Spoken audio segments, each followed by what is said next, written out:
మంది కూడా కొత్త అనుభవం పెట్టేవాడు. వీళ్ళు కూడా వీళ్ళ ఉత్సాహం చూశాను. మేము బీఫారాలు ఇచ్చినప్పుడు మొట్టమొదటి టీంలో ఎవరికి బీఫారాలు ఇచ్చేవాళ్ళన్నా తక్కువ ఓట్లు వచ్చింది. ఆ తర్వాత లాస్ట్లో వచ్చినటువంటి వాళ్ళకి ఎక్కువ ఓట్లు వచ్చింది. మరి ఈ షెడ్యూల్లోకి అయితే ఇప్పుడు ఆ రోజే నామినేషన్ వేసి వేరే నియోజకవర్గం అక్కడ పోటీ చేయడం జరిగింది. 50కి 1000 ఓట్లు పైగా వచ్చింది. కానీ ఇక్కడ ఏంటంటే ఓట్లు వచ్చినంత మాత్రాన మన శక్తి వల్లే ఓట్లు వచ్చినటువంటి విషయాన్ని అది కూడా పూర్తి కరెక్ట్ కాదు. మనం ఏం చేస్తున్నామంటే ఇప్పుడు నేను ఎక్కడ కన్విన్స్ అవుతానంటే నా డ్యూటీ నేను చేశాను. మహానుభావులు ఎప్పటి నుంచో మొదలుపెట్టినట్టు ఉద్యమాలు మన శక్తి కొలది మనం చేయగలిగినటువంటి పని మనం చేశాం. జనానికి చెప్పాం, ఇదిగో ఈ మార్గంలో వెళ్తే మీ జీవితంలో బాగుపడతారనేటువంటి విషయాన్ని మా మహానుభావులు చెప్పారు. ఆ విషయాన్ని మేము మీకు చెప్తున్నాం, మీరు వినండి. వింటలేదు, వినేటువంటి సమయం వస్తుంది. ఆ సమయం వచ్చిన దాకా మనం చెప్తూనే ఉండాల్సిందే. ఏదో ఈ బైబిల్ కొట్టుకున్న వాళ్ళందరూ పరలోక రాజ్యానికి వెళ్ళరు, నరకానికి వాళ్ళు ఎక్కువ ఉంటారు. కాబట్టి ఏంటంటే మన భోజన సిద్ధాంతాన్ని చెప్పినప్పుడల్లా మనం వినేసి మనం ఓట్లు వేస్తారనేటువంటి విషయం కాదు. ఆ పరిస్థితులు కూడా రావాలి. ఆ పరిస్థితులు వచ్చినప్పుడు ఒకప్పుడు మరి బెహజీ మాయావతి గారు మొట్టమొదటి 1993 ఎన్నికల్లో ఎస్పీతో కలిసి పోటీ చేసినప్పుడు 1 సంవత్సరం 2 సంవత్సరాల తర్వాత ఎస్పీ మొత్తం బీఎస్పీని రూయింగ్ చేయాలని ఉద్దేశంతో మాయావతిని కూడా చంపాలని ప్రయత్నం చేసిన క్రమంలో అప్పుడు ఒక 4 నెలల అవకాశం దొరికింది. మనకు 4 months ముఖ్యమంత్రికి. ఇందాక మన దేవదాస్ గారు చెప్పారు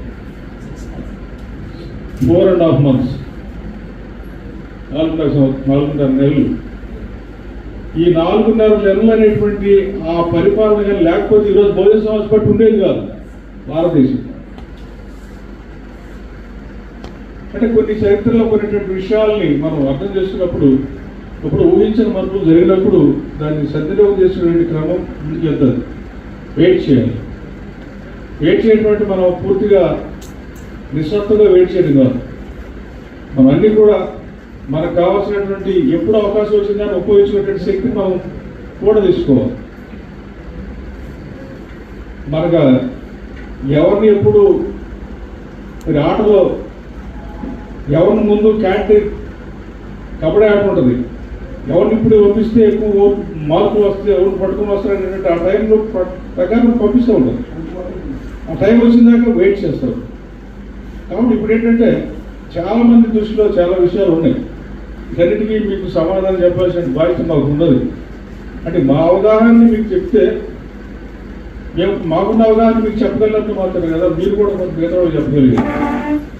ఇప్పుడు మన మెదడులో చాలా విషయాలు ఉన్నాయి. అసలు మనం ఎప్పుడన్నా ఈ బహుజన ఉద్యమం నడుస్తుందా, బహుజన సమాజ్ పార్టీ అధికారులకు వస్తారనేటువంటి వచ్చింది.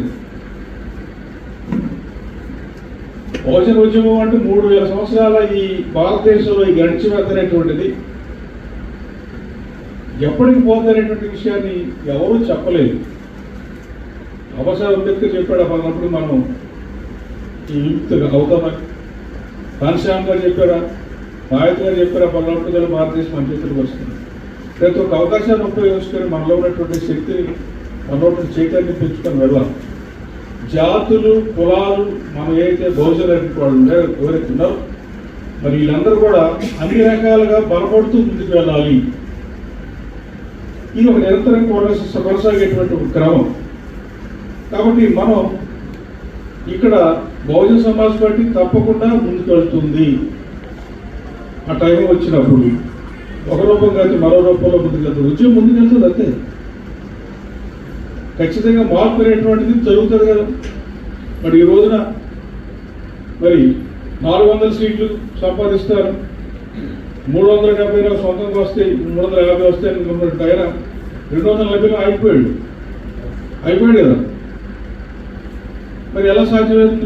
మరి వాళ్ళు కళ్ళ పట్టుకొని కూర్చున్నారు. ఏంటి భారతదేశంలో మేము ఒక మంచి వంటకాన్ని వండాము, ఇది చాలా అద్భుతంగా వీళ్ళందరికీ పెట్టేసిన వీళ్ళందరూ కూడా మనం చెప్పినట్టు అనుకుంటే కుదరలా. మార్పు వచ్చేస్తా ఉంది. మార్పు వచ్చినప్పుడు మరి ఈ రాష్ట్రంలో కూడా అదే మార్పు జరిగింది. మరి రెండు పార్టీలకు ఊహించినటువంటి మార్పు తీసుకొచ్చారు ప్రజలు. నేను అదే చెప్తున్నాను. ఇప్పుడు తెలుగుదేశానికి ఓట్లు వస్తే వాళ్ళు అనుకోలే, వైసీపీకి ఓట్లు తగ్గితే వాళ్ళు అనుకోలే. మరి వాళ్ళకి తగ్గిన ఓట్లు వీళ్ళు పెరిగిన ఓట్లు ఎప్పుడోసారి మనకు కూడా అవకాశం రావచ్చు కదా. మన ప్రజలు మన గురించి కూడా ఆలోచించవచ్చు కదా. ఆలోచించేదాకా మనం వెయిట్ చేయాల్సినటువంటి పరిస్థితి ఉంది. వెయిట్ చేయటువంటి కథలు కూడా కూర్చోవడం అని కాదు. మనం అందరం కూడా అటువంటి టైం కోసం మన యుద్ధానికి సిద్ధపడుతూ ఉండాలి. ఎప్పుడు కూడా ఉద్యమం లేకుండా ఓట్లు రావు. ప్రజలు ఏమనుకోవాలంటే బహుజన ఉద్యమం, బహుజన సమాజ్ పార్టీ నేను అధికారంలోకి రావాలనుకోవాలా. మన సమాజం అనుకునే స్థాయిలోకి లేదు. కారణాలు ఏమన్నా కానీ మనం చెప్తాం. మనం ఒకళ్ళు చెప్తారు జగన్ మీద ప్రేమ, డబ్బులు, లేకపోతే వీళ్ళకి తిండికి లేనటువంటి పరిస్థితుల్లో వాళ్ళు ఏదో రకమైన పాల్పడుతున్నారు. వీళ్ళు మనకల్ని చూడలేదు. అక్కడ భూస్వాములకో లేకపోతే పెట్టుబడిదారులకో అక్కడ ఉన్నటువంటి యజమానులతో తలకి వాళ్ళు ఓట్లు వేస్తున్నారు. కొంత కారణాలు ఉండొచ్చు. ఎన్ని కారణాలను కూడా నెట్టేసి ప్రజలందరూ కూడా వాళ్ళు ఒక మార్గాన్ని ఆలోచించే టైం వస్తుంది.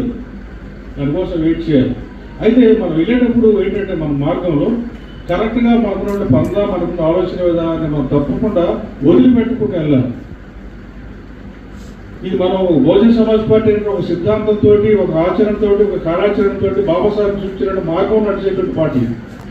బాబాసాహెబ్ మార్గాన్ని వదిలేస్తే కదా బహుజన సమాజ్ పార్టీ అనేటువంటి ఒక ఎగ్జిస్టెన్స్లోకి వచ్చింది.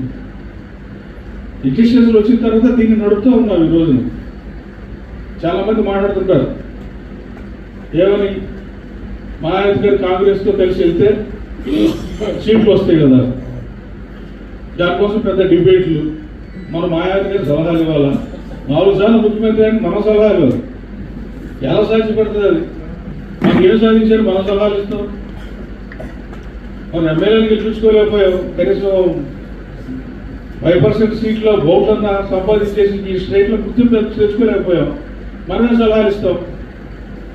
తర్వాత పిచ్చోళ్ళ లేకపోతే ఆలోచన లేనటువంటి వాళ్ళ ఈ పార్టీ నాశనం చేయాలనుకుంటున్నారా? బహుజన సమాజ్ పార్టీ అంటే ఏంటది? ఎంత గొప్ప. ఇప్పుడు కూడా 2 కోట్లు ఓట్లు పడ్డాయి. మనకెన్ని పడ్డాయి? మొత్తం దేశంలో మొత్తం 2 కోట్ల ఓట్లు ఉండేవి. మన ఎలక్షన్లో 2 కోట్ల పైన ఓట్లు పడ్డాయి. మనకెన్ని పడ్డాయి? 2 లక్షలు చెల్లర పడ్డాయి. మనం 2 కోట్లు సంపాదించిన వాళ్ళకి మనమే సలహా ఇచ్చాలి చెప్పండి. ప్రతి ఒక్క దానికి కారణం ఉంటుంది. సబ్స్క్రైబ్ చేయండి, లైక్ చేయండి, షేర్ చేయండి. మా లేటెస్ట్ అప్డేట్స్ కోసం పక్కనే ఉన్న బెల్ ఐకాన్ని క్లిక్ చేయండి.